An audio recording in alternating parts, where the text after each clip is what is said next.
Yes, yes, yes, yes. It's that time. Welcome back to 96.1 Styling. It's Tailgate Tuesday, and we are just sitting here chewing the fat, shooting the shit, talking about all those good times with USAC and hanging out with Ralph Randall. And what do you think, Will? Are you more blown away by how my life was before we met? Yeah, definitely, dude. Definitely. I wish I would have hooked up with you about 10, 20 years ago because that would have been fucking, that would have been badass. Yeah, because Will's going to start going to shows with us with Tailgate Magazine this year. And he's been to a lot of shows, but he ain't been to this shit, and it's like, right. It's like he's heard the stories and all that. And I'm like, making memories. And yeah, there's. All I can say, Will, confiscate all the cameras and cell phones before you get there, all right? Because you don't want any evidence. Yeah. Right? Yeah. Yeah. And here's some good words that I learned from Ralph. Any hotel room you stay in, the first thing you do is check all the drawers. Oh, yeah. We found some wild shit in drawers of hotel rooms. Oh, man. Oh, man. There was a hotel we stayed at. I don't know what was going on before we got there. Remember all that pornographic fucking shit they were filming? Oh, no. There was a big fist. It was bigger than Ralph's forearm. And he goes, some reason I want to meet the woman who took this. It was fucking crazy. Yeah, there's a lot of good shows, a lot of good, just all kinds of stuff. Over the years, and, it's just great stuff. And craziness. You know what? Word to the wise, too. Just kind of from experience. If you ever lose track of your drink in the club, get a new one. Don't get a new one, brother. Don't say, here's your drink. Trust me, you don't want to do that. Yeah, well, I've always been that way anyway, just because I'm kind of a neat, clean freak motherfucker anyway. So I don't trust people because I know how nasty and fucking scandalous people can be. So yeah. I never really cared until Padre, and after that, I learned better. Right? Yeah. We learned a lot from Padre. Like, and it was crazy because like the next year we did Padre, and we were at the after party and stuff. Right. And it's probably one of the after parties we only drank 1 or 2 beers. Right. We were like very more leery. Cautious. Yeah. but the thing is, we shouldn't have been very leery, Ralph, because we knew where the fucking shit come from, and she wasn't there that year, But you never know. Yeah. You never know, man. Yeah. It is the kickoff to spring break, but yeah. I remember another cool story, and when David was on the show last week, we talked about this. We were at an Iron Skillet restaurant. First, we went to McDonald's, and they wouldn't serve us food, but they had a limited menu. And I pull up, and I'm in a pink fucking OBS truck that slammed. Ralph's in this big monster truck F650. He's screaming over my truck and trying to fucking order food, and I'm just like, tell me what you need. They wouldn't make anything for us. And we're like, what can you make? And this is like early as fuck in the morning after a show, right? We're talking like, I don't know, what was it, Ralph? Like fucking 4 a.m. or something? Wow. Yeah, it was 3 or 4 in the morning. It was like before breakfast. And they were like, we have a limited menu. And we're like, okay, well, we'll take a bunch of cheeseburgers. We can't make that. We can't do this and can't do this. And fucking Ralph's it's like, why in the hell y'all even open then? Shit. All right. Ralph's screaming he wants to talk to Ronald McDonald, and why the fuck they can't make us food? Yeah. And I was like, oh my Lord, like seriously. So Ralph's like, fuck this. We're going to an we're going to a steakhouse. And I'm like, what fucking steakhouse you gonna go to at 3, 4 in the morning? 3 in the morning, right? No shit. So he goes, I saw an Iron Skillet. And we drove and we drove and we drove. And we get to this place and we're having this awesome fucking steak and egg breakfast, right? Nice. Do you remember when we looked up who was sitting across from us eating? Uh-oh. See if Ralph remembers this. How's the memory, Ralph? So he's thinking. Right across from us was Ice Cube. Ice Cube? Oh, shit. Yeah, him and his people. So do you remember who, when we were at the Iron Skillet, do you remember who was sitting across from us? And you said, that's not him. At the Iron Skillet.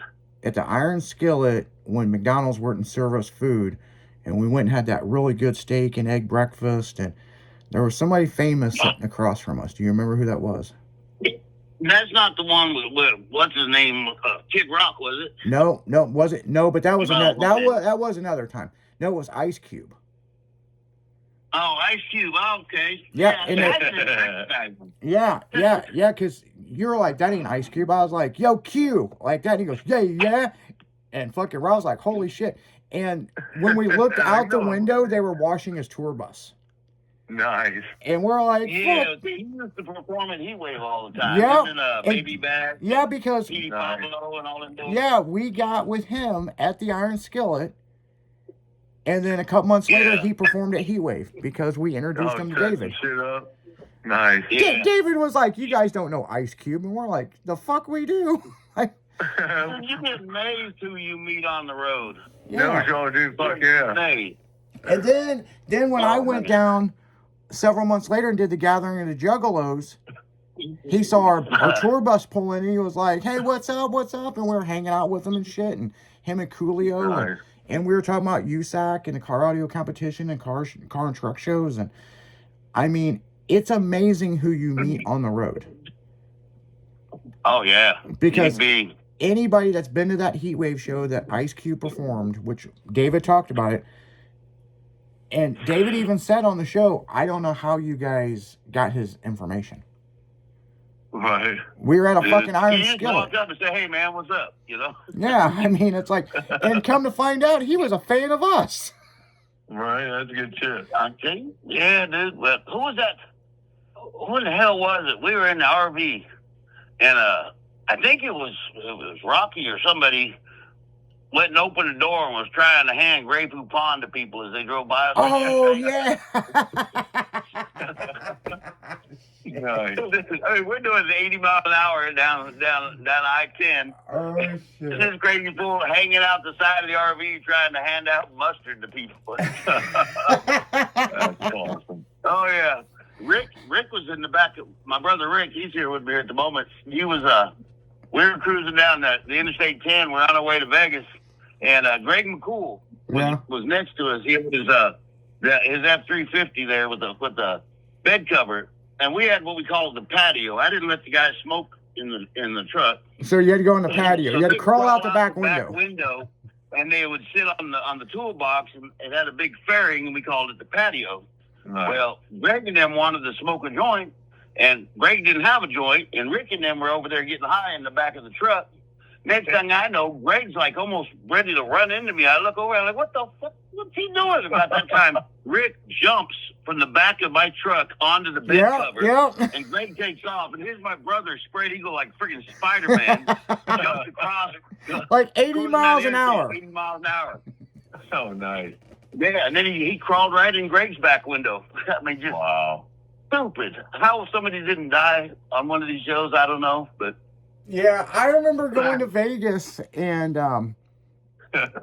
he's like, yeah, man, I'm going to go smoke. Greg's trying to hit these hookers up. He's like, how much for the back door? I remember going to Vegas and we were going down the highway, old Route 66. And Rick's like, well, I'm going to go in the back porch and smoke. And I'm like, I want a cigarette. Like, are we pulling over? He goes, oh, no, Ralph don't pull over. I was like, okay. So he's crawling through the back window, and I'm like, the fuck? What's going on? And he sticks his head back. He goes, hey, come on out here on the back porch. Man, we were sitting back there smoking cigarettes. Ralph's flying down the highway. We're going to Vegas to CES. And, you know, I'm like, man, this is cool. This is fucking cool. Right. But that's the same one. And, Ralph, you're going to remember this. I know Rick remembers it. We stopped to get fuel. Now, we only need to fuel up one time, and Ralph's not going to fucking stop. He's got a bladder like a Oh, dude. like he don't piss, okay? Don't be getting no big gulps unless you can hold it. That's all I said. Yeah. Right. That's got 200-gallon fuel tanks on it, and I'd get 1,000 miles between gas stops. Yeah. Nice. So we're in These this guys would be out here in the back patio pissing off the side of the truck. pretty much, 60 miles every mile. pretty much, because he ain't stopping. He ain't stopping. So Wow. we stopped at this Love's truck stop, and he was fueling up, and there's rules, and I continue those rules with my guys.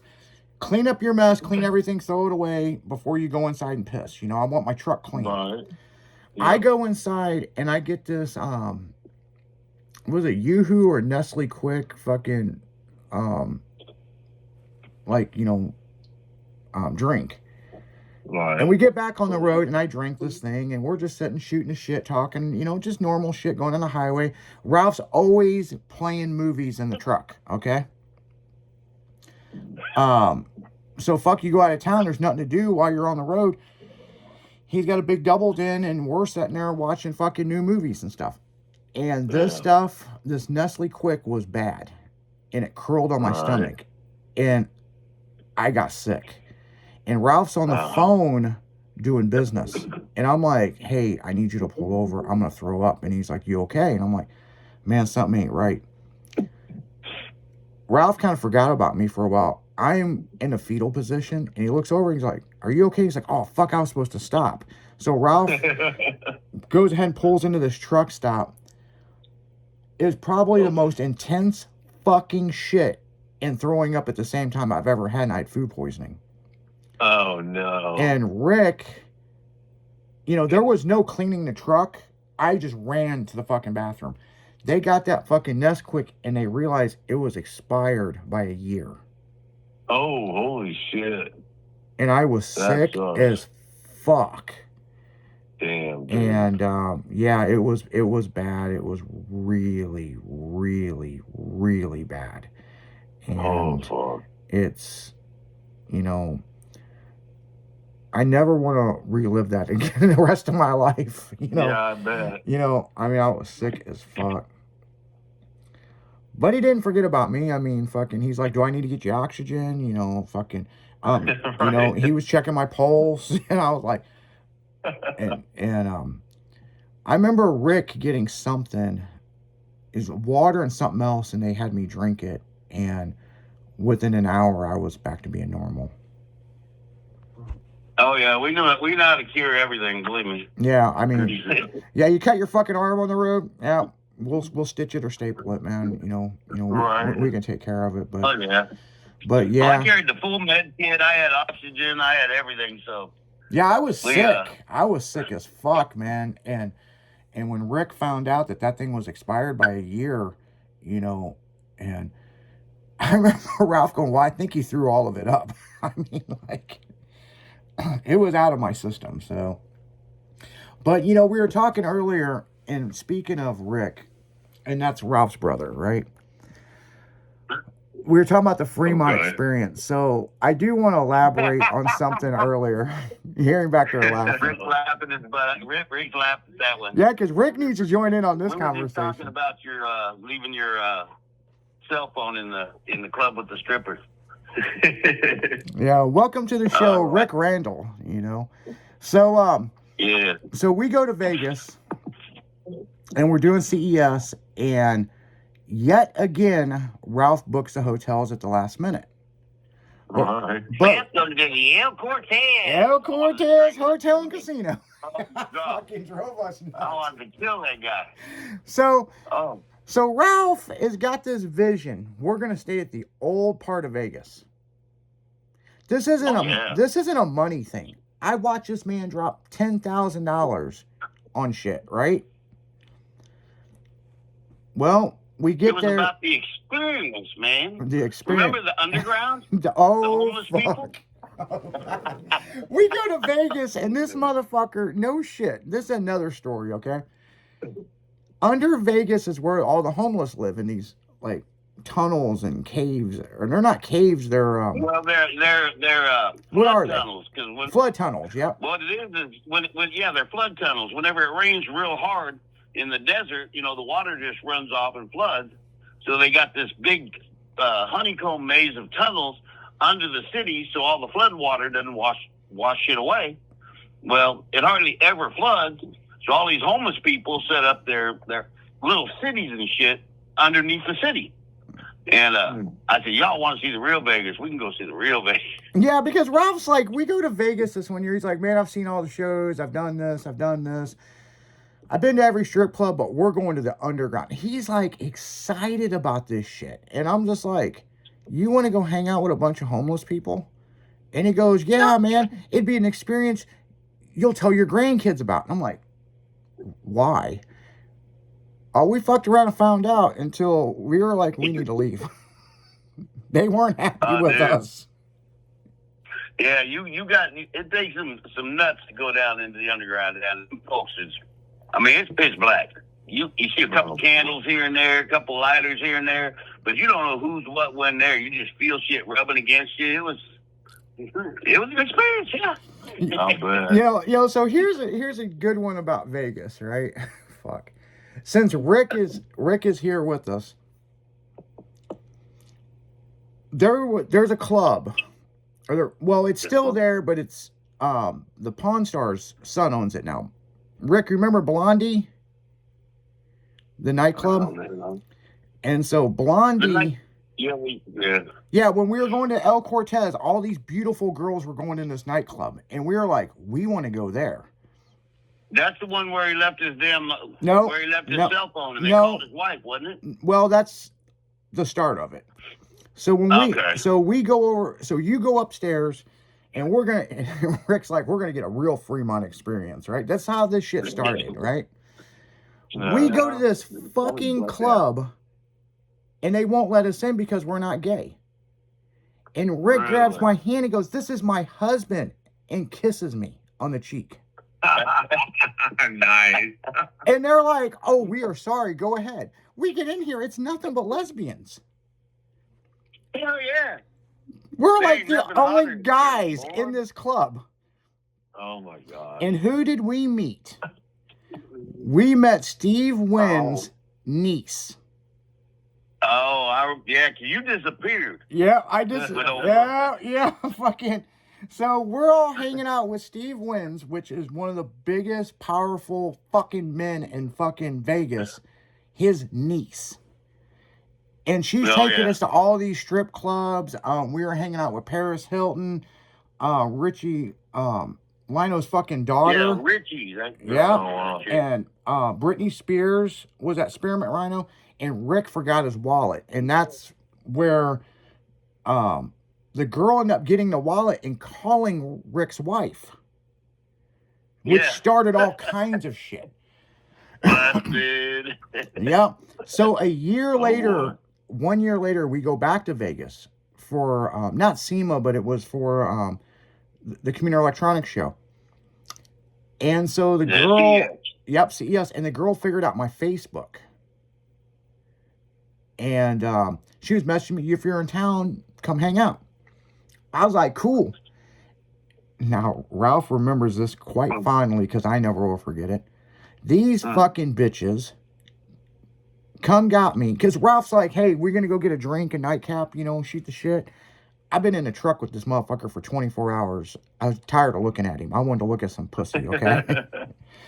So, I get a hold of Wynn's niece that we had met the year before that had Rick's wallet, which was willing to give it back to me. Rick, at this point, don't give a fuck about the wallet, He's more pissed that this girl called his wife. And so this started some shit that drug on for a while. Oh, it went on for a long time. And then I was just like, blame it on me. Blame it on me because now I'm fucking a chick. Well, this chick gets me drunk and I wake up and I'm in California. Oh, yeah, because I was pissed. Pissed wasn't the word. I was pissed. The show, you do whatever you want in Vegas. I don't care if you partied all night long. I don't care what you did. But when that show opened, you needed to be in the booth, Yep, you had to be in the booth. You had to be in... I'm in California. How the fuck did you get to California? I don't know. Were you with that fucking Wynn's girl? And I'm like, yep. And he goes, that explains. He goes, whatever you do, I remember this. He goes, I don't care if you steal a car. I know how long that drive is. And I'm like, but you don't know where I'm at in California. I just know I'm in California. I only know I was in California because I woke up half naked. I went outside and there was a guy and I said, how you doing? And I go, this doesn't look like Vegas. And he goes, it's not. You're in California. And I'm like, oh, shit. And so I call Ralph. Ralph is... somewhere outside of Barstow or someplace. You're out... Yeah. Oh, yeah. And so... I'm in California. Ralph's at CES. I'm supposed to be there. And I'm supposed to meet him in the lobby. And pissed. I have never seen Ralph. I've seen Ralph pissed, but never this pissed. I mean, I saw a man steal money from Ralph. And Ralph goes, okay, I'm not going to call the cops, but we're going downstairs. And he goes, well, what's going to happen?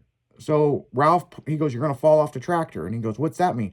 Ralph punches the guy, and the guy goes, well, what am I supposed to do? He goes, it's a fight. You're supposed to punch me back. Right. So I already, what would you do? yeah, exactly. I already know the mentality of how pissed he is. Need to know we're business partners, and I do work for his company. Okay, so we've got a lot of side stuff going on. Okay. Right. He goes, I don't care if you steal a fucking car. You better fucking be here by noon. You be here. Figure it out. I got back to the show, and thank God for USAC Brazil. Because he had Ralph so fucking distracted on how much money they were paying for shit that he totally forgot about my fucking issue. Oh, there you go. And so... yeah, but the other guys were falling asleep in the booth. I turn around, I'm looking around, where's everybody at? And they're over there on the floor. And this is a CES show, 200,000 people there. And these guys are sleeping on the floor behind the curtains and shit. Not me. Not me. No, not you. I'll give you that. You know, I'm out working the show. That's when we did that deal for Slick Chicks Tequila. Remember that? Slick Chick Tequila, yep. Yep, we sure did. You took that meeting for me. In Vegas too. Yep, that happened in Pink Vegas. Tequila. We had pink tequila. Yep, the world's only pink tequila at the time. And it wasn't dyed. It was how they cut the agave plant. It was a certain rare agave plant. But yeah, them guys hung out with Ralph. And remember, we had them add just a little bit of like a syrup to it. It was almost like a tequila liqueur. It was a liqueur, and yeah. Shit was awesome, dude. Yeah. It was awesome. Yeah, and it's interesting because we're talking about Slick Chick Tequila. Over the weekend, Will, remember when you helped me move my storage unit 500 feet and I showed you that picture? Yeah. That was from my tequila business, yeah. Yeah, Oh, shit, Ralph okay, went in there and did okay. that whole deal for me. Oh, nice. And they got him drunk as fuck. And Ralph loves man. tequila. I was a tequila connoisseur, though. I mean, I would buy a fifth of tequila to get started while I was getting dressed to go out. Yeah. Oh, yeah, not me. Not me. Yeah, because I'll tell you this, man. That fucking tequila is, to this day, I still think it's the best tequila I've ever had. Nice. You know, them fuckers knew how to do tequila, you know. So, but on that note, guys, we're going to go right back into music. You're listening to 96.1 Stylin' FM radio on a Tailgate Magazine Tuesday with the Godfather himself, Mr. Bass. Ralph Randall will be right back right after this.